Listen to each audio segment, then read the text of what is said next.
This is how Big Pharma tricked physicians into prescribing a $2,500 medication whenever a $5 alternative has always existed. Big Pharma is far more corrupt than anyone even realizes. A company called Horizon started selling a medication called Rayos. Now, Rayos is delayed release prednisone, which for all intents and purposes is not relevant at all. Prednisone by itself has been around for a very long time and only costs less than $5 for 30 tablets. This is how the scam works. When selecting a medication from their drop-down, prescribers and their staff will select prednisone delayed release, thinking that the delayed release portion is not relevant. And most of the time it isn't, but in this case, it's a $2,500 mistake. They accidentally have just sent a prescription to the pharmacy for a medication called Rayos, which only exists to gouge insurance companies, particularly Medicare. I see this happen about once a month, and every time I contact the nurse or the physician, they admit that it's a mistake and I change it back to the regular prednisone, but sometimes folks don't have enough time or maybe not enough knowledge to know to do that. This is a common tactic I see medication companies make, where they'll take a very ubiquitous, well-known, cheap medication and tweak something irrelevant like the dosage form, in this case going from immediate release to delayed release, and then increasing the price to an absolutely excessive amount.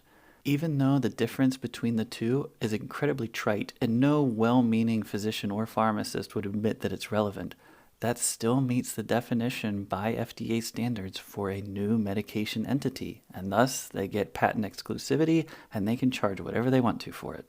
The next step would be to actually get prescriptions written for the medication, and in this case, it's just a simple trick. Nobody knows the difference because they look so similar.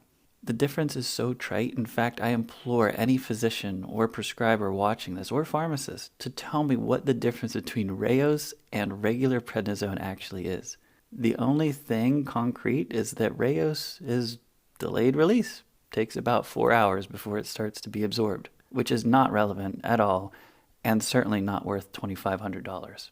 Between 2018 and 2022, Medicare paid about $25 million a year for this junk medication, totaling about $125 million. Good job. How much money does America spend on stupid medications? Let's take a look at one of the most expensive oversights in Medicare history.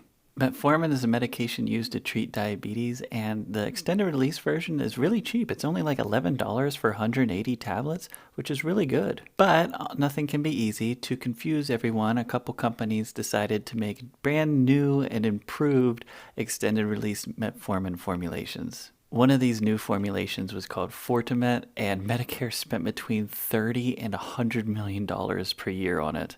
If all of those prescriptions instead were issued for Glucophage XR, which is the standard, it would only be a little bit more than $1 million. What's even the difference between the two? Well, Fortimet actually is a modern marvel of engineering and pharmaceutics. It uses something called an osmotic pump to release the active ingredient in the body, which is really amazing. Trust me, we all believe that. But it's not worth the price. The reason being is because it's actually worse than Glucophage XR. Not only is Fortimet it's between 400 and 600 times more expensive than Glucophage XR, it's not as good, yet we still kept paying for it. Even worse is another one called Glumetza. We spent over $200 million a year on Glumetza. The generic was $50 per pill. Glucophage XR is only like 8 cents per pill. Glumetza actually had an even different mechanism of releasing the active ingredient, and it was actually slightly better than Glucophage XR. It would lower A1C by around 0.3%, which is, considerable. But at $50 a pill, no one can say that that's worth it. These companies did a similar tactic I see a lot, where they take a common medication and change the release mechanism slightly and then charge an arm and a leg for it. They can do this because technically changing the extended release formulation of the pill creates a new medication entity per FDA regulation. So then they get patent exclusivity and then they can do whatever they want.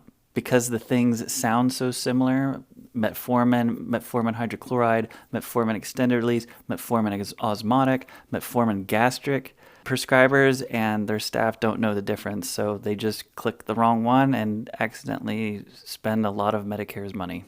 It's not their fault, though. It's unnecessarily confusing, and Medicare shouldn't be paying for that stuff anyway. This is the biggest scam in the history of Big Pharma. I'm a licensed pharmacist in 3 states and a medication pricing expert. Duexis is a perfect example of a no innovation, no utility, no research medication that has scammed Medicare out of $100 million, probably more. Duexis is a combination of ibuprofen and famotidine, and if that sounds familiar, it's because they're 2 over-the-counter medications that you can buy without a prescription for literal pennies.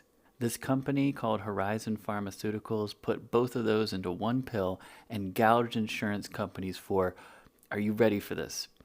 $2,500 per bottle, a 1-month supply. And what's even stupider about this is Medicare actually paid for it. They spent approximately $40 million per year on it between 2018 and 2021. It was an absolute scam medication that should have never existed. Its only purpose was to price gouge insurance companies, a pump and dump of the pharmacy world.